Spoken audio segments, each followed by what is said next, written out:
If I had told you a couple weeks ago that Wisconsin would have as many ranked wins as Ohio State and Notre Dame, would you have believed it, Colin? No, nope, not at all. Um, it's talk about, we talked about turning this program around. What's it going to take? And, we can't say that Wisconsin's all the way back.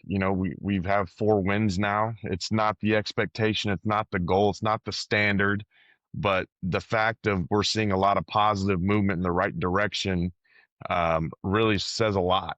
And you see these guys fighting, you see the urgency. I mean, senior night, I mean, I could feel it in the air that this meant more to the guys than any other game up to this point, in my opinion.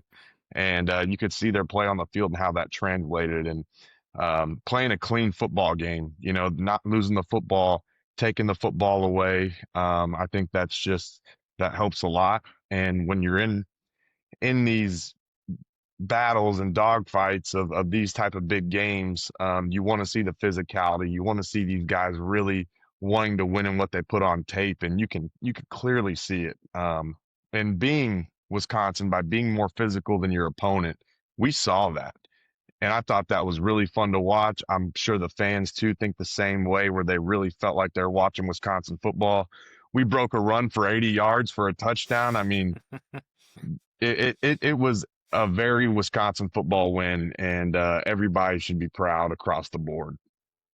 Yeah, they had a 10-second drive and a drive that lasted 9 minutes and 30 seconds. So Wisconsin beats Illinois 27-10, second upset victory in 3 weeks. First time since 2021 that this program has beaten multiple ranked teams in a season. You obviously remember that year well. Hadn't done it at home, though, since 2019. What just been the biggest difference you've seen in this group from October, where it was lifeless, flat football? I described it as guys just putting on the pads and going through the motions, to what you're seeing now? Because whatever buttons are being pushed, and I don't know if credit goes to Luke Fickell, I don't know if the credit goes to Chris McIntosh, for coming out and putting that third vote of confidence behind him, but whatever they're doing, it's a completely different team, and these kids are responding in a very positive way. 100%. The most enjoyable thing for me to watch is the play speed. These guys are Yeah. playing fast. They're playing physical. They're playing more physical than their opponent, especially against Illinois, obviously. But you could see from a defensive standpoint, really since the Oregon game, just a different mentality on that defense. The way that they run to the ball, the way that they're trying to take the ball away. We mentioned turnovers for a long part of this season and how it can make an impact on the game. And even if it's just one takeaway to 3, it can make a huge difference in the ball game. And being able to keep the team out the end zone, I mean, I thought they did a great job doing that. I mean, Illinois was in our territory multiple times, and they were able to find a way to prevent the worst case scenario happening there several times on a few drives. And but you've seen the potential over the last 4 or 5 weeks of what this team can do if the offense can get in the end zone as well. And when you see the offense now playing clean football, they're finding a way to put points on the board. It gives them a chance to win. And Illinois is a good team. They're an Yeah. experienced team. They're well coached, obviously. They've had a lot of high expectations in that Illinois program going into this season, and I think all the preparation, even the ass beatings that we've gotten, has really molded this team for Wisconsin to be able to compete in these big games. And I know it's a little too late, but you see them playing at that high level now, and now you can see them. Now we can start competing in the Big Ten, and that's really making the fans believe, and I'm sure it's making that locker room believe of what's going on with what Luke Fickell's doing. One of the theories being tossed out right now about why this team has turned it around is Luke Fickell has ditched the team vest in these last 3 games. I don't get it. What am I missing? Why does this thing bother everybody? It's across the board. It's become a statewide to national wide phenomenon of that team vest just not sticking. And I don't know what it is, but once Luke Fickell changed from that to a hoodie, the whole mentality changed. The play on the field got better, so he kept it. And maybe he's a little maybe he's a little traditional with how he does things, and now he sees that that creates some success, and might be a little bit stitious with that. And hey, if it works, it works. Did you hate the thing? Did it ever bother you? I mean, some people kind of, I think, felt like it gave off this PJ Fleck acronym type vibe. I don't know. I just never got it. Like why it upset the fan base so much. I mean, I never really was I'm not a fan of putting mottos and logos on and team things across the board if especially if the results aren't there. So I've never been a fan of it. I don't like putting things on t-shirts just because it's not about what's on the t-shirt, it's about what you put out on tape and on the field. And if it doesn't match, then yeah, it's a little cringe to me in my opinion. So Right. um, you know, when he ditched it though, it worked. So, I Luke Fickell can wear whatever he wants. He's the head ball coach, but I think it really, for some reason, it changed. It changed Right. the entire take of the game when he ditched He it. need he needs to test this theory now and put it back on against Minnesota. I don't know if people want to roll the dice in that game, but I would like to see if that's what the difference is. Anyway, Wisconsin's defense was lights out again, another masterclass performance. We'll touch on them in a little bit, but as we've been saying for a while, we didn't think the way Wisconsin won against Washington and was going to be sustainable without getting some help, getting some complementary football from the offense. They would have to do more to beat a team like Illinois, and they did. For the first time since week 2, Wisconsin outgained an opponent. For the first time since week 2, they hit the 300-yard total offense mark. Like I mentioned, the first drive, the first scoring drive was just a thing of beauty. 16 plays, 80 yards, 9 minutes and 30 seconds. Wisconsin didn't even have an incomplete pass until late in the second quarter there when Hunter Simmons came in. And you couple that with a 84-yard run from Darian Dupree, something we haven't seen in a long time, longest run, I believe, since 2023 when Ches Malusi ripped the 89-yard run off against Buffalo in the season opener there. But why do you think this offense has been able to I think the recipe we thought this offense would have to play with is to win ugly, but it didn't feel that ugly to me on Saturday. It felt like they were just as much as part of the win as the defense in some respects, able to hit the big plays when they needed them, pick up the third downs once again, stay out of third and longs. What do you see from this group that's been ravaged by injuries and depending on a ton of youth?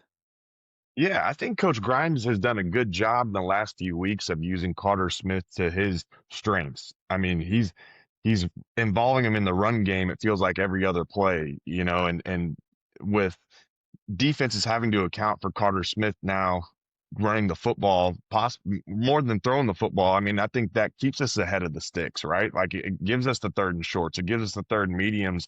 That's doable for an inexperienced young Carter Smith to be able to get balls, maybe check down shorter throws, not have to push the ball downfield and take risks.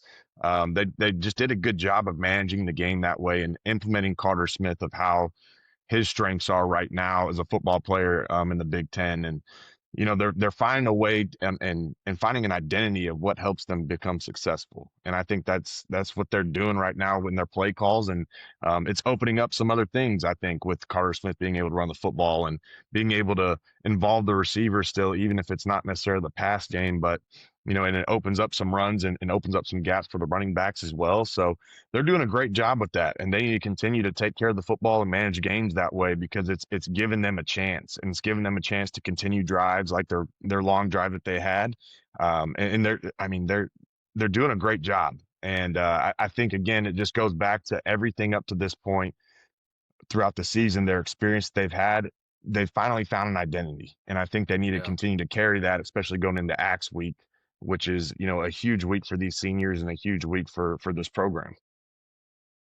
So Carter Smith goes 9 of 11 for 75 yards. They're still not doing a ton of throwing with him, but he didn't throw an incompletion until the third quarter. I'll say this about him. I don't know where his career goes after this season. I don't know how good of a quarterback he's going to be. I don't know if any of us can have a really good feel for him at this point, but I like the way he handles himself. I mean, even go back to that Indiana game 2 weeks ago where he didn't play necessarily well, especially in the second half. Didn't feel like this was a kid that had piss running down his leg, right? Even when he made the mistakes, went back out there, he felt like the same guy to me. And, there have been quite a few quarterbacks in recent memory where, they kind of drop back or they get the ball in their hands and they need to make a play and then you kind of cringe a little bit. I don't think we do that with him. Is there something you could take away or see just from, his mentality, his approach to the game? Because for a true freshman, he seems like he's got it, so to speak. Yeah, yeah. I think being a true freshman, being in these moments, I think the more experience that he has, the more level-headed he is. And he's never really shown any emotions of getting too high or too low, which is exactly what you want out of a quarterback. You want that even kill type of mentality, and you want to be able to rely on the QB in big moments for him to be calm in those situations. And he seems to have that, right? And I think it's very mature for a freshman. I mean, I didn't play a ton as a freshman, but I know that the level just goes up when you're out there, and there's so much to learn that you don't know that maybe you didn't learn in high school, or just things that you have to learn from playing. And you can tell that he's getting better every week with what they're asking him to do. And that's what you want to see out of your players, and especially your quarterback. So he's doing a great job of giving this team a chance to win. And that's something that the players and the fans can ride behind. And you want to see him to continue to develop, and winning two top 25 against two top 25 opponents for him. I mean, Yeah. that's a big deal for a freshman quarterback, let alone playing and being the guy right now. So there's a lot to be proud of for him. And I want him and these guys to really pour into him for this week against Minnesota on how important this game is. And to be able to be the guy and be the star as a true freshman in a big game like this, rivalry game. I mean, it's kind of what you dream of when you go to Wisconsin, to be that guy in these big moments. And so he just needs to continue to climb and get better and just keep doing what he's doing. Obviously, you have to be talented enough, first and foremost, to get on the field as a true freshman. But can it be somewhat of an advantage for him, especially at this point in the season where Wisconsin's probably not trying to overload him with too much stuff? They don't want him thinking a ton. He can just go out there and play ball. I mean, does he have any type of advantage? It's just being so young to the point where Wisconsin's going to keep it simple and, maybe he's naive to the moment that he's in, too.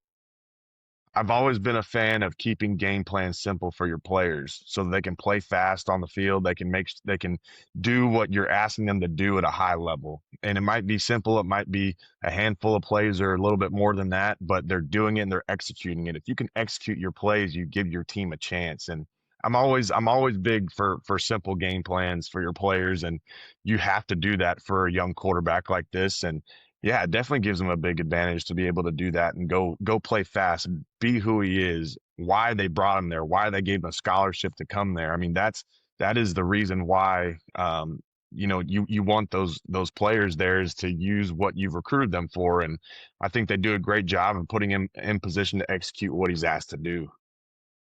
You touched on it, but we also got to applaud Jeff Grimes for the job he's done the last couple weeks because he's really reinvented this offense well. And I think he's done a lot of the things that I really liked about him in game one and going back to what I said in fall camp, where he has the ability to take the pressure off the quarterback and not make it so centric on that position. You go back to even the Indiana game where he completely fooled the Hoosiers a couple times, and that's a pretty good defense. That shovel pass to Jackson Aker, I believe, was on a third down.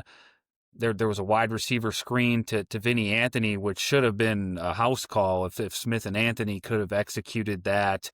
And then it didn't work, but I love that fake toss to Dupree, sent him out on a wheel route up the field. I mean, he's a terrific pass catching back that I think they could use more in that way too. But, there's just a lot of motion. There's a lot of deception.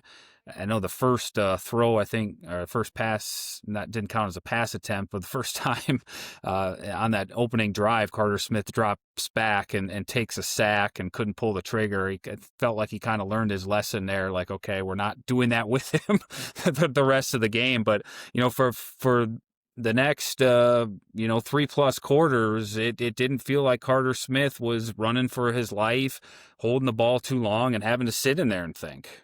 Yeah, yeah, and you got to give credit to the offensive line. I mean, being able Yep. to adjust and to be able to play a clean football game. If you play a clean football game, your defense is playing well, especially at University of Wisconsin. That's that kind of Wisconsin way of finding ways to stay in games and compete and win football games, and that's exactly what they did. And there's just a lot of learning for some of these young players. A lot of young players out there. Mistakes are going to happen, but being able to learn from it, grow from it, and play better by it, even within the game, and being able to adjust on the fly like that, I think it shows a lot of maturity of these young guys out there playing and being able to execute regardless of what mistakes have happened in the past, whether weeks ago or in the game. They've done a great job of finding a way to be competitive and to win. And it's not really a bend don't break mentality anymore. I feel like, you see this is what we do, this is what we're good at, and we're going to go do it, and we're going to go execute it. And that's just, you can just feel it, and it's different than what we've seen in the last, or probably in the first 6 to 7 weeks of the season. And it's something that we need to carry not only against Minnesota but going into next season on how this team can be successful. I know a lot of people don't want it. I know they're tired of the quarterback carousel. This is kind of a little bit of a hot topic right now, even though there's one game left in the season here, but the transfer portal is going to open up pretty soon. And I get people who sit on that fence of, okay, we need to develop a quarterback, not keep bringing in transfers. But there's no way you go into next season without bringing in at least one guy with some experience, maybe two, right? They're going to bring somebody in. I'd be Yeah. shocked if they don't. I mean, we brought in what, three transfer portal quarterbacks this year. They're going to Right. bring Used them somebody all, too. in. Yeah, they're going to bring someone in to compete. And Carter Smith is limited, like that. That's the honest truth. I mean, he's doing a great job, and he's young, and you want to be able to keep him there to develop him. And he might become the guy that gives us the best chance to win, and he's proven that. He's proven that they can win with him. But you need competition in there, but you also need some experience that, maybe you got a guy in the portal that wants to come to Wisconsin that's been really successful and really experienced and can throw the ball a little bit more. I mean, that's something that, you really got to think about if you're Luke Fickell on how you can maximize and get your program better. And not to say that Carter Smith isn't the guy and you can't win with him, but you got to be able to bring in some other options as well. And history tells us the last 3 years, quarterbacks get hurt. That's Five. that's 5 years. Yeah. So that's another thing you got to think about. And I'm sure that they're more experienced now than ever that you need depth. And they're gonna go in the portal and grab some guys, one or two at least would be my guess. Well, I had all this stuff written down. I was hoping we could fight about this a little bit, but we're on the same page. But here's what I was going to say. Just pretend you disagreed with me so I can bring some juice here. You've got to stop letting this position derail your seasons. Like you mentioned, you had five. It's been 5 seasons in a row that Wisconsin suffered a major injury at the quarterback position. I think you almost have to overcorrect at this point. And I don't care if Billy Edwards wants to use a medical red shirt and come back. I don't care if Danny O'Neill wants to come back. I'm getting at least two, maybe three. It's the most position in sports. And if I'm Luke Fickell, I'd be tired of, I don't want to say losing games because of it, because based on what I saw in fall camp, I don't know that their record has changed. If Billy Edwards starts the whole season, it certainly doesn't get to a point where I want to poke my eyes out, but I don't know if they win any more games than they would have won. But you could also do this in an honest way with Smith too, right? And keep him happy. Look, we love you. we think you're the quarterback of the future, but we need to win now next season. And if I'm Luke Fickell, you kind of make the point that frankly, none of us could be here in 2027 if this 2026 season doesn't go the way we need it to go. And he's still Right. got 4 seasons left after 2025. He gets a red shirt this season. And I don't think it would be lying to him either just to say, you'll still have every opportunity to be the starter. We're bringing guys in, so what? Beat them out. And, if Hmm. you're the guy, come September 6th against Notre Dame, we will roll you out there. And for him, I think it's okay to take it personally a little bit. Now it's up to you to go beat these guys out. 100%. I keep agreeing with you, but Okay. you're exactly right. But to counter that, if you want to get into a little bit of a debate, you do have to have some consistency there at this point. You got to develop guys. Yeah. You want a guy that's been in the system for multiple years. Now, don't get me wrong, we just brought in a new OC as well this year, but you need stability at that quarterback position, and you need to be able to also have depth. So that's the challenge, right? But we can't keep playing three guys to see who's the starter midseason. I mean, that's just that doesn't help anybody out. It's not clear for the players. It's not clear, in the coaches' minds on how you can prepare each week, where you really find your rhythm. I mean, you got to have some consistency there, and that's where I would argue that you can use Carter Smith and um, really live and die by him going into next year, because then you create some consistency. But you need a challenge as well. So that's going to be a problem for the staff to be able to figure out. But I think we have a quarterback that we won with, that's young, and I think that's something that everybody can look forward to. At the end of the day, they need to get the right guy. The right guy might be a big name starter. The right guy might just be a capable backup who can keep the ship moving if Carter Smith gets hurt. But that will be a big decision for them in the offseason.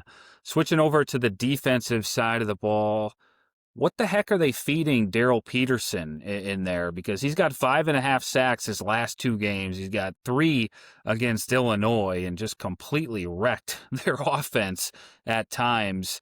I really liked him coming out of high school. He was a sack artist. I forget how many sacks he had, but I think it was in the 40s over a 4-year career. And he did this at Holben, which in Ohio is a pretty big name program there. It's one of the top high school programs in the Midwest. I mean, this was a guy that Urban Meyer was calling behind the scenes, trying to flip him to Ohio State before he retired, and Paul Chris was able to hang on to him there. He always kind of showed these little flashes every season, but never really that consistent dominance.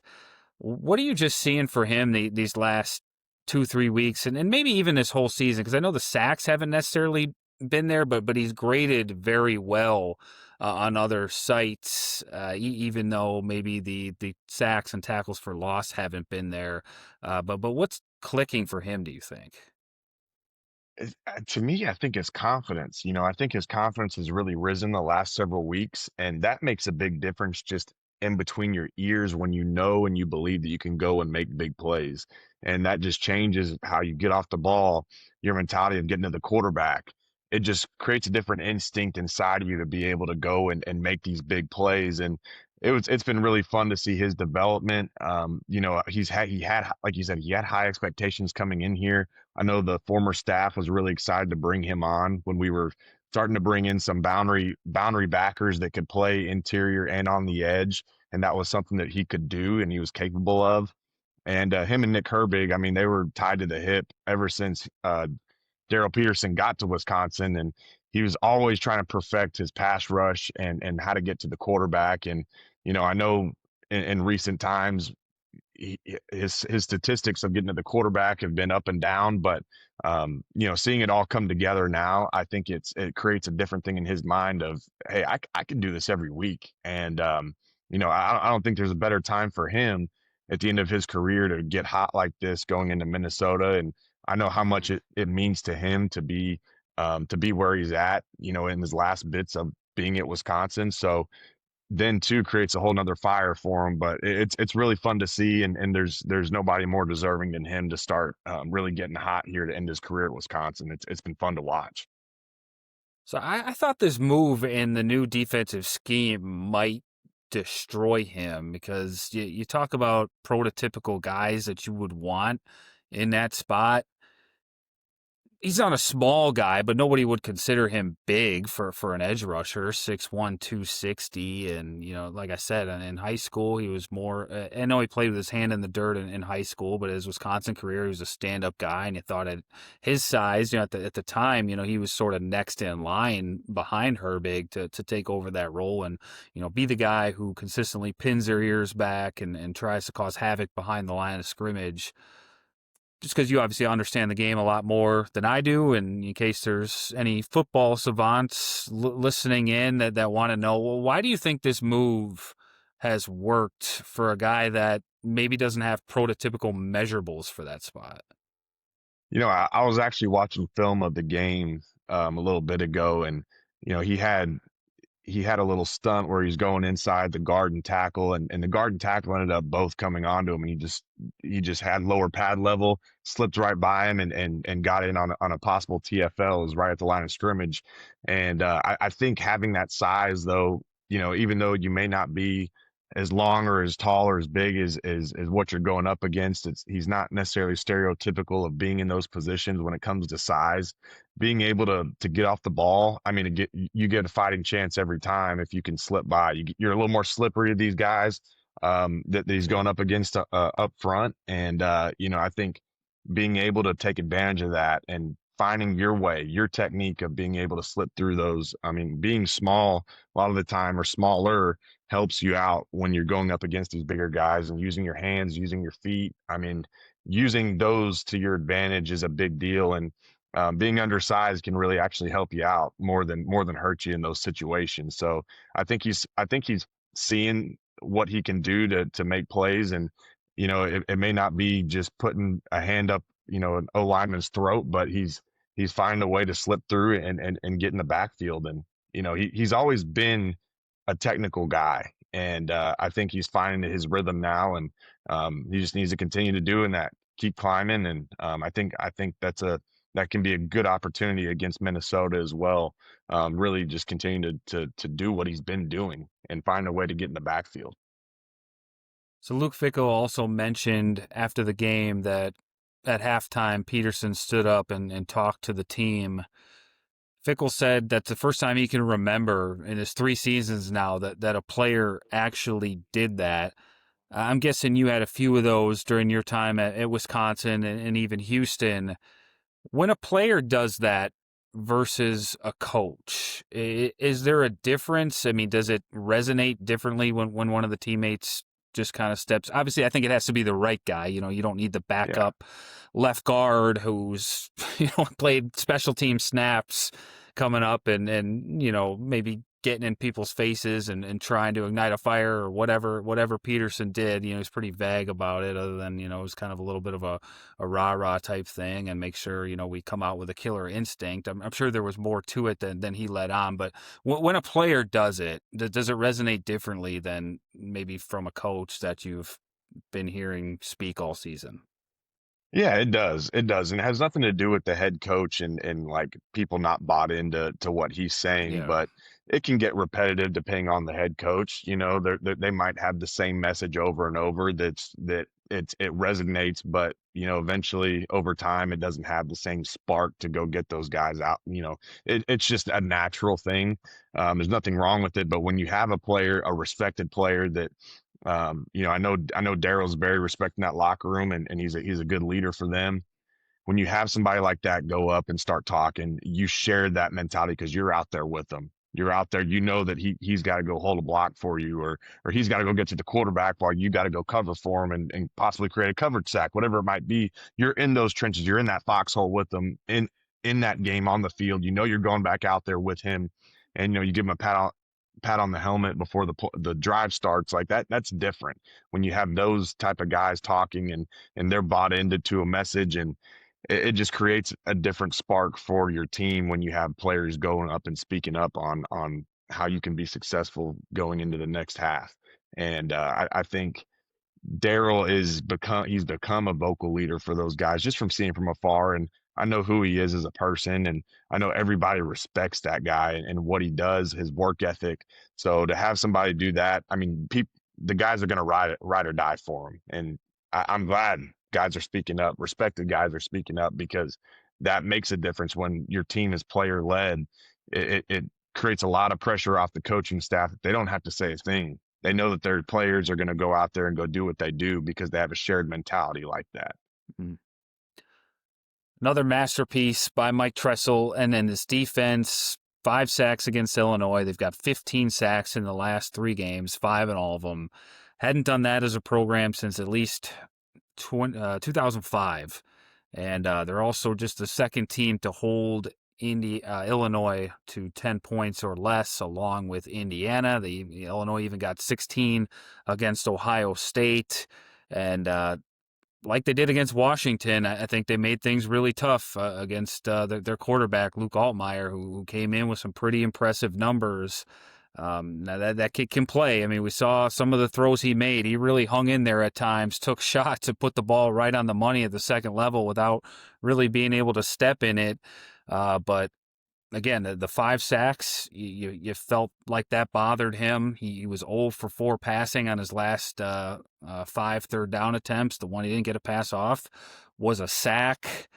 Just the way they're impacting the quarterback. I mean, I know Francisco Mendoza put up, you look at the stat line, it was pretty, you think he had a great day against Wisconsin. I know we get to talk about the Indiana game, but the last really 4 weeks, what they've been doing to opposing quarterbacks and really taking them out of their rhythm, taking them out of the game, I think that's been everything for this Wisconsin defense because, we talk time and time again, turnovers. Wisconsin didn't get any against Illinois, yet they held them to under 300 total yards of offense, and Altmaier wasn't very efficient, but when you have a defense that I think is striking fear into opposing offenses, it just changes everything. And I think it affects mentally the quarterback as much as anybody, wondering, am I going to get hit? How much time do I have? Yeah, great defenses, I think, get into a rhythm of making the quarterback uncomfortable. You never want the quarterback to feel comfortable in that pocket. And the last several weeks, they've done a great job of just getting after that guy. He's never, making that quarterback. It's it sounds bad. It's not a bounty thing, but your mentality of like, hey, who's the Yeah. backup? Because we're taking this quarterback out because of just how many hits. How many hits can he take before he eventually taps out? And I saw they were doing a no huddle. Might have been before the half, and Illinois' quarterback was just limping to try to get back to the line. I mean, and he stayed in and he was making some throws, but you can tell like he's just hanging on by a thread from what this defense is doing to him, and it's that's the type of things that happen when good defenses start coming together and playing good football. And they're doing a fantastic job of getting after that quarterback. And I think going, your next opponent against Minnesota, they should be watching film and they're like, all right, guys, like these guys can get after us. They have plenty of ability. They should be a little bit, urgent in how dangerous that front can be and how we can get after the quarterback. So I think it's hitting its stride and it's a great opportunity now to go get after Minnesota. But yeah, great defenses really make that quarterback uncomfortable, and you didn't see Illinois too comfortable back there all night. You know what? If someone wants to be extremely optimistic about the rest of this season and 2026 in general, which we can talk about later, I think it's this. What a lot of people aren't talking about after this game is this team has stopped shooting themselves in the foot, which I think is first and foremost where a lot of the issues have started time and time again, especially after the opposition has thrown a punch. You start to see those critical errors creep in, but on Saturday, it was Illinois that shot themselves in the foot. And this was again, I know Wisconsin didn't get any turnovers, but you had the shanked punt that essentially acted as a turnover and led to points for Wisconsin at the end of the half. They had 2 unsportsmanlike conduct penalties. They had an offensive pass interference call in Wisconsin territory that took away points. Another holding call in Wisconsin territory that took them out of field goal range too, and had the same effect, if I'm not mistaken. I know Wisconsin was more penalized with 7, but I didn't feel like any of them were that detrimental. And they were also, Wisconsin put the ball on the ground twice and were able to recover fumbles, and they did that twice against Washington too, I believe. That changes things, but we can finally just start talking about schematics, X's and O's, how the team is playing versus all the stupid things that have been coming up over the last 2+ years.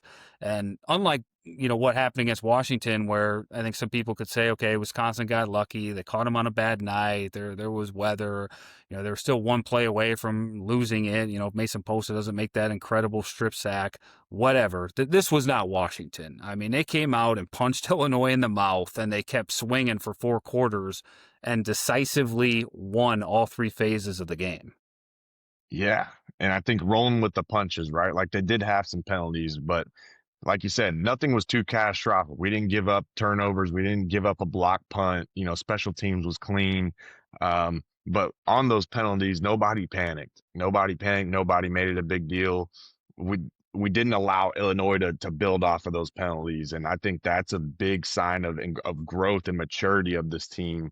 And just all the experiences going up to this point, you just really see how these guys have grown to play clean football.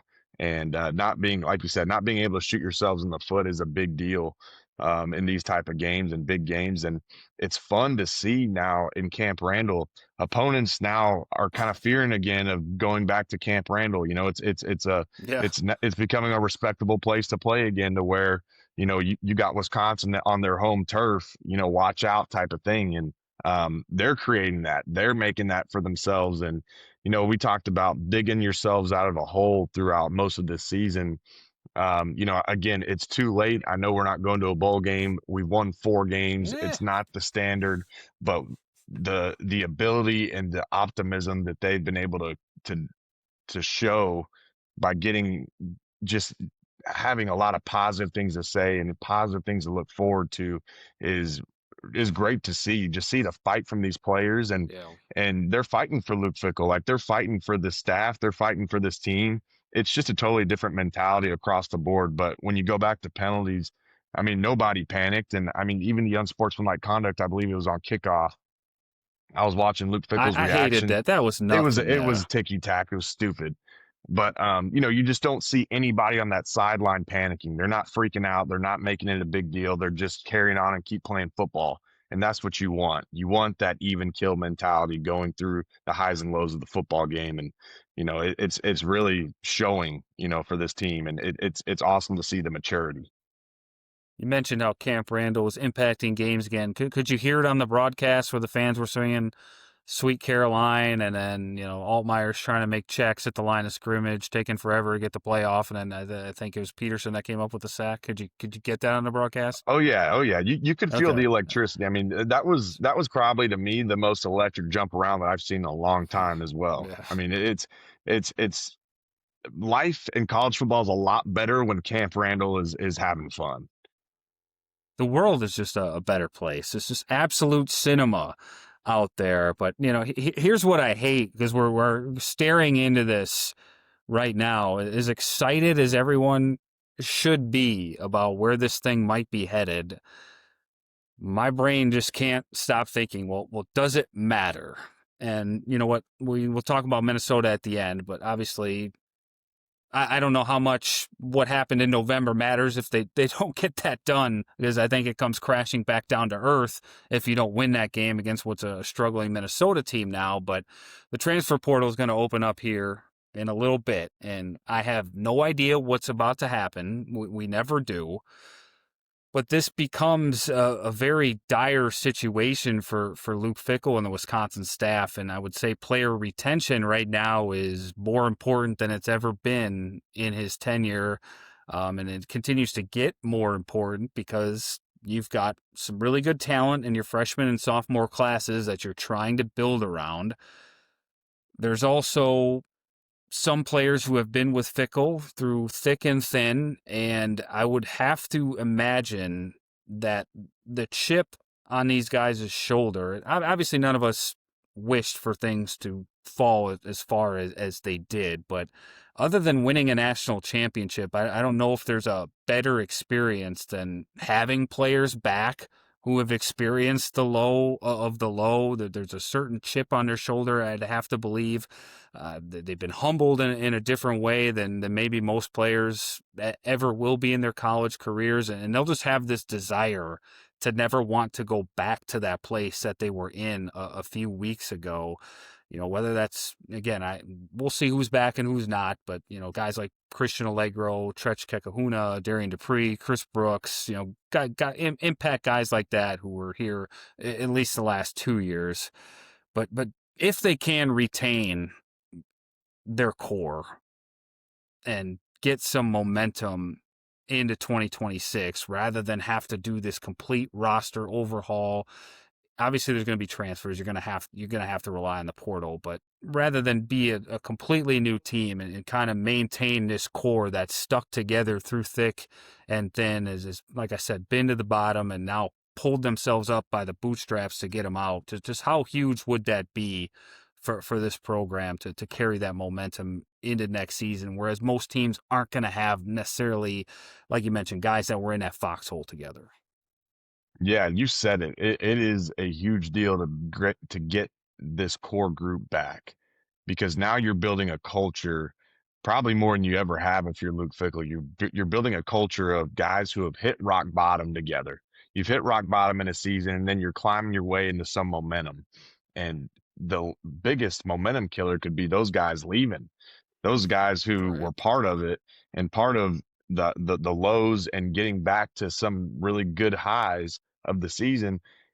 You need those guys back because once off season comes, and if you have a whole reload of guys with just maybe, a small portion of the guys that were back, now you're trying to get those guys back to the mentality and maturity and the culture that you built last season. And those guys that are coming in, they don't know how it felt to be booed and their head coach being chanted to get fired. And, you know, whatever Luke Fickell has changed to be able to get this team back on track in some weeks. I mean, you're kind of starting from scratch again. And not to say that that's a bad thing. You got to be able to trust Fickell to be able to build that mentality himself and build that culture within those guys that he brings in. But there's something different about it being player led, and if you don't have those leaders in there to be able to that have been part of this season, and if they're not there, then that's another culture shift that these new kids got to come in and be a part of. And it's, to me, that's just not nearly as healthy as having these guys still there. Do you think winning is a cure for maybe what we were probably going to see in the off season? I mean, a lot of people talked about a potential mass exodus in this program if Luke Fickell was retained. Obviously, there's probably some players who aren't happy for X, Y, and Z. It's the transfer portal, NIL area. You're going to lose guys, and nobody should overreact to any one in particular loss. That's inevitably going to happen here. But do you think what happened in November is a cure to stop that, and guys will maybe forget about September, October, especially if they're able to beat Minnesota here, and that's simply the cure? Because I mean, a lot of the stuff that comes out, I mean, it doesn't come out during winning seasons, right? About the head coach, who's grumbling about this and that. I mean, these things only come out when the team is losing, is just, at least in my 15, 16-year experience of doing this. I don't hear about unhappy guys during successful seasons. So, if they win 3 out of their last 4 here, do you think that's the cure for just keeping everybody together, keeping people happy, and maybe eliminating having to start from scratch with, a roster full of, half your starters are from different programs? It's the best chance you can have. I mean, the problem is, and I'm sure what some of these players are probably feeling right now, is throughout the season, probably by over halfway through the season, guys are probably starting to think now, where are you going to go next year? What's your plan for next year? Are you staying? And some guys might in that locker room might be like, "Yeah, I'm gone.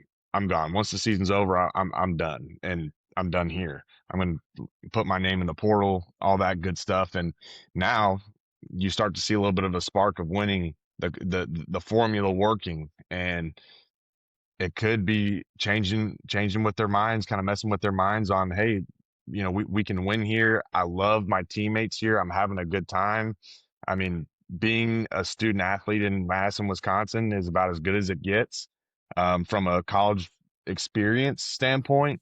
So it's probably messing with their minds. And then there's nothing better than winning big football games in Madison as a football player. I mean, we had two storms of the field, and people can say what they want about that, but if you're a player and you're experiencing that, I mean, it's a great experience for the players, and that helps them kind of want to stay in those like they don't want to leave that type of environment and energy. So it definitely helps. And winning the axe, being able to celebrate in that locker room, taking pictures with the axe, chopping down the goalposts, like that stuff goes into these decisions, in my opinion, as a player of whether you want to stay and be a part of this again. Because, hey, if we actually win a lot more games than what we did this year, it's a lot more fun here, right? Winning does cure everything. And so I wouldn't say that it would cure it completely, winning this game and winning this past game, but it definitely helps and gives Luke Fickell a chance to really keep these guys who want to stay and experience the success of Wisconsin football. So I don't know. It's a different day and age. I was never a part of this type of situation, but I know that there's a lot of guys in there having to make a decision, and it's becoming a tougher decision the more successful Wisconsin is. So you're pro field rush on Saturday? Some people didn't like it. I mean, Yeah, it's the second I don't time. care either way. Like It's it the is the second second time. time in 3 weeks. But you have when you put it in the perspective of the players, you put it in a perspective of senior night, you put it in the perspective of what these fans have gone through. I Right. get that standpoint, I get it, but Don't do it let's get next back. year. It's just a one, yeah, it's a one-time pass. Like don't Let's do it not next make year. this a normal thing, is all I'm saying. Let's Right. just not make this a normal thing when we beat a top 20 team that we need to storm the field. I mean, let's not forget our standards as well here. I mean, I know it's been a hard year, and those guys probably loved having the fans going crazy, taking selfies with them, all that stuff. But let's not make this a normal thing next year at all. Right. I don't always agree with the fans, but what I do love about them is I think they have a great pulse for how things are going. And like I said, Wisconsin wasn't great against Washington. In a lot of ways, they were lucky to get that win, but you just give them a little something to hang on to. They were back at Camp Randall for the last game, and they brought it once again. I mean, they know when to get after people, and they know when to get their backs. And these last two games that they've definitely affected the opposition and helped Wisconsin win a couple of football games here. But it all comes down to this: Minnesota week. I'm gonna start with your biggest challenge yet. This is going to be hard for you. If you need to do about 30 shots before you do it, I understand, but say something nice about the Gophers. Oh gosh. I'll say I'll say this with no alcohol involved. I'll say this. They know how to play Wisconsin every year, regardless of their record, regardless of how they played against other opponents. I mean, throw whatever that they did against Northwestern this past week out the window. They know how to Yeah. play Wisconsin. PJ Fleck, I have so many other negative opinions about him, but he knows how to get his guys ready for Wisconsin. And I've been a part of that locker room twice of losing that axe or not getting the axe, and it's a detrimental feeling for these seniors. I mean, you got guys just sobbing in there because it's their last game of the year, last game of their life. A lot of these guys, 98% of these guys aren't going to play another snap of football, let alone another drill of football.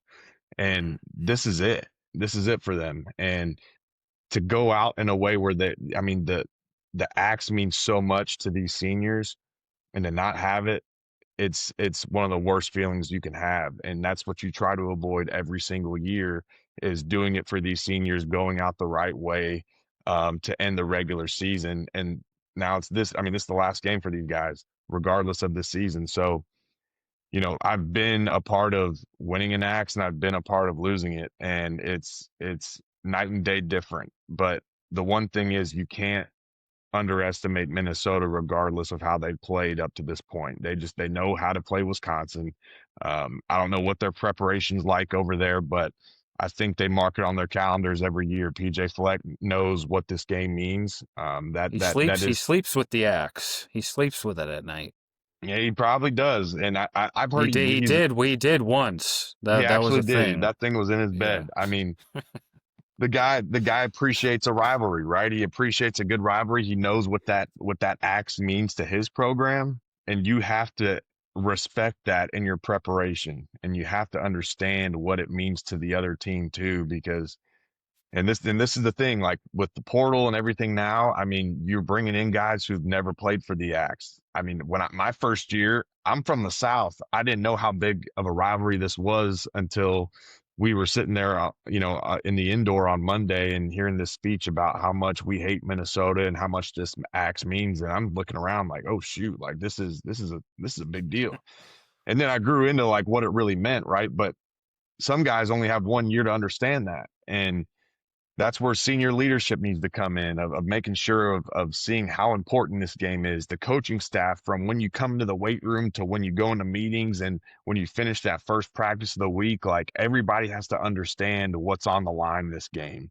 And it just means more. And you see guys just putting it all out there in the past of what they would do to either get the axe, or if they had it their senior year. I'd give anything to be in the locker room celebrating with that axe. But we're in the locker room crying because we couldn't get the job done, and we let everybody down. But we also we're walking away empty-handed, and we can never have another chance for some of these seniors. So, that's what's on the line, and we need guys to understand the importance of it, and that goes to leadership. And especially in this day and age, you need your players to understand what this game means.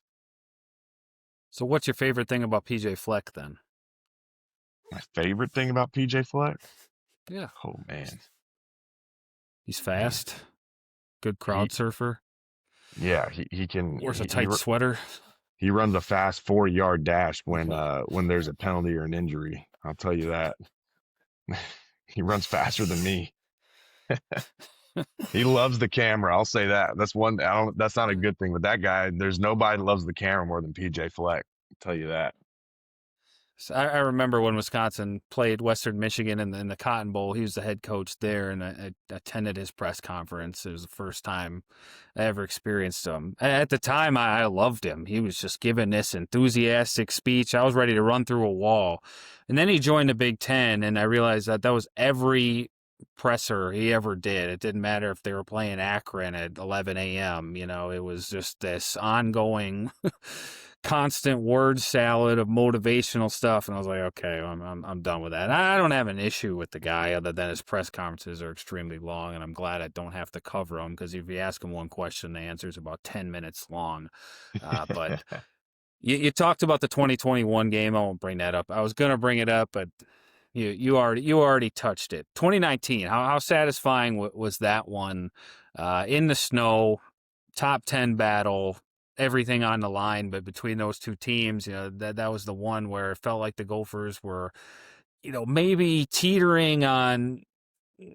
I don't want to say becoming one of the Big Ten's best teams. I think it takes more than 1 or 2 years to establish that, but they were on the up and up there, and you guys kind of just smacked them in their own house. That was one of the funnest games that I was a part of. I had to sit out the first half of that game from No, that's targeting, so right. I was watching the game in the locker room on my iPad for the first half.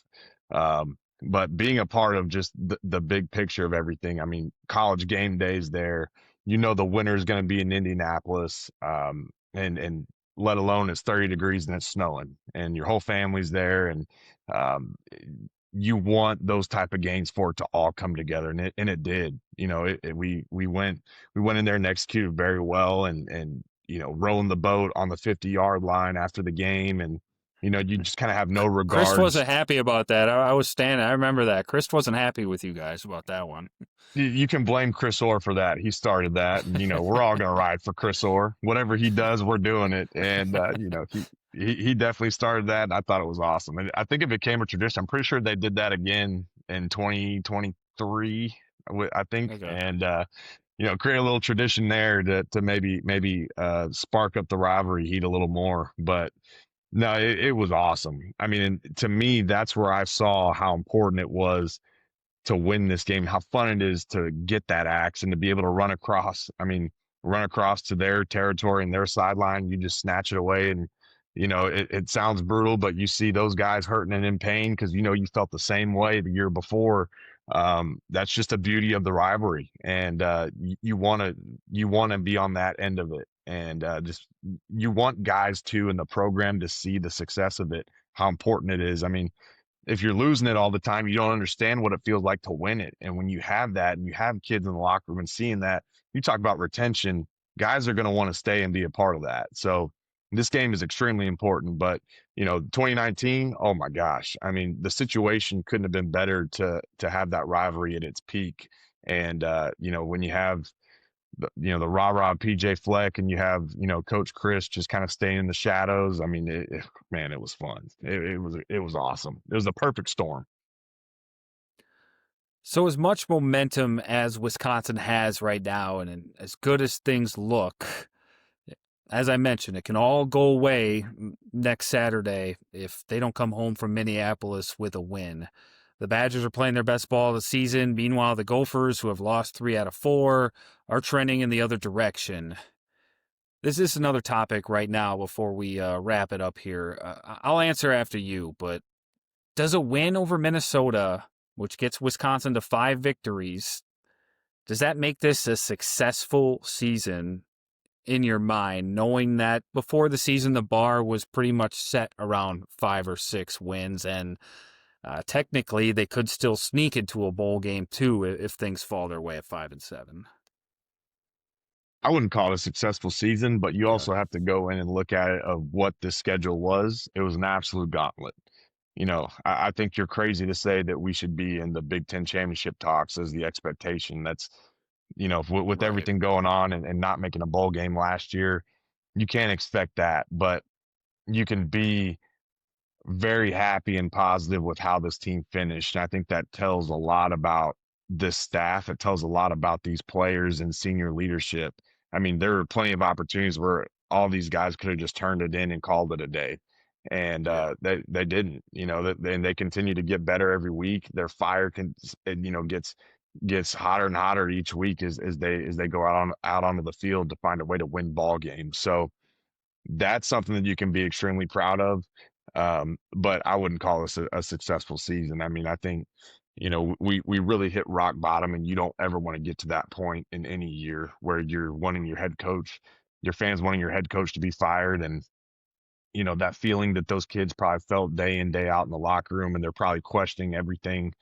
I mean, that's not a successful season in my eyes, but I think the way that they can finish this year really tells a lot and tells where this program can go. And I think that's something they can hang their hat on. You'd rather end this way than start this way, in my opinion. Yeah. If we were going to hit rock bottom this year and still have success, I'd much rather it be how we finish this year than starting out hot and then just rolling downhill and getting all these negativity of the year and of these players and coaches. I'd rather it be at the beginning than at the end.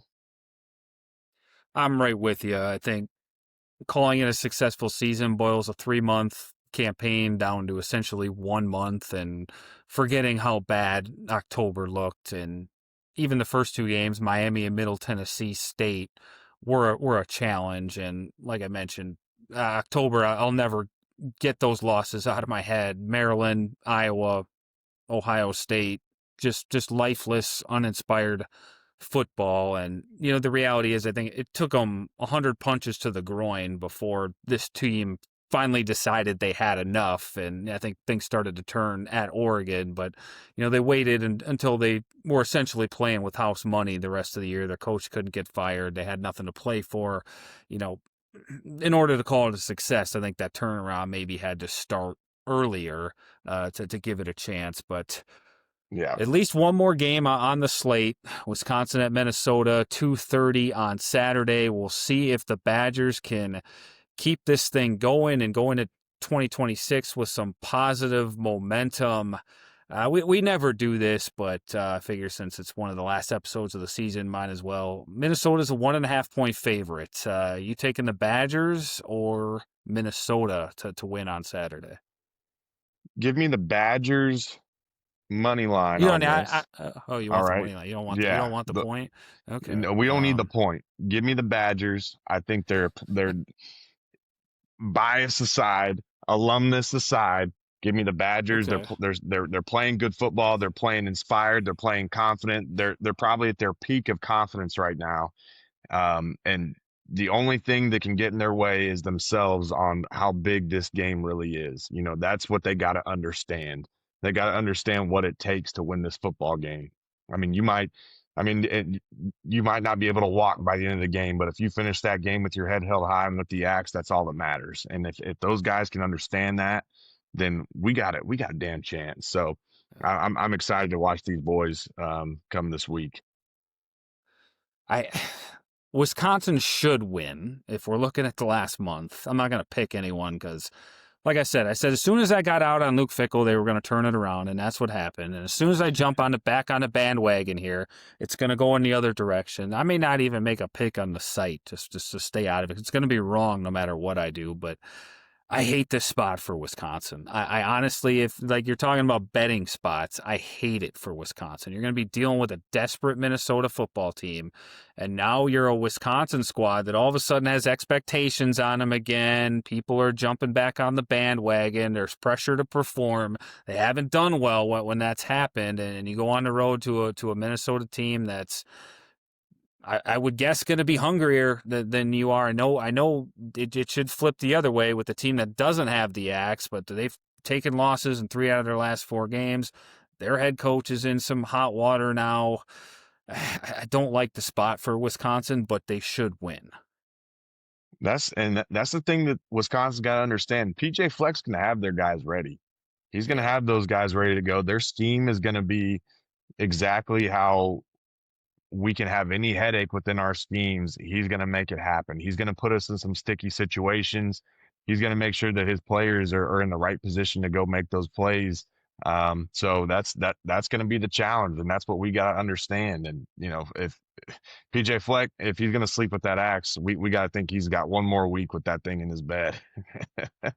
I don't think he sleeps with it I think it was like a one night thing, but for some reason for some reason he did it. For another reason, he went into the media and talked about it. I forget what game. Chris Orr said something about it. I think it was the 2019 game where Chris Orr brought that up too, or something about him. Or I think Chris Orr talked about it. He was parading it around like the city of Minneapolis too. Everywhere he went, he had the axe with him too. And then Flex Yeah. said something about it sleeping with it one night. But so, and you know what? if PJ you're the Fleck, Badgers, be careful touching that thing if you win it. yeah, let's sanitize that maybe get a thing. But Clorox wipe. he probably slept with it just so he could tell the media. That's the PJ Fleck way. Colin Wilder, big PJ Fleck supporter and fan. We'll be back next week to see if Wisconsin can bring home Paul Bunyan's axe.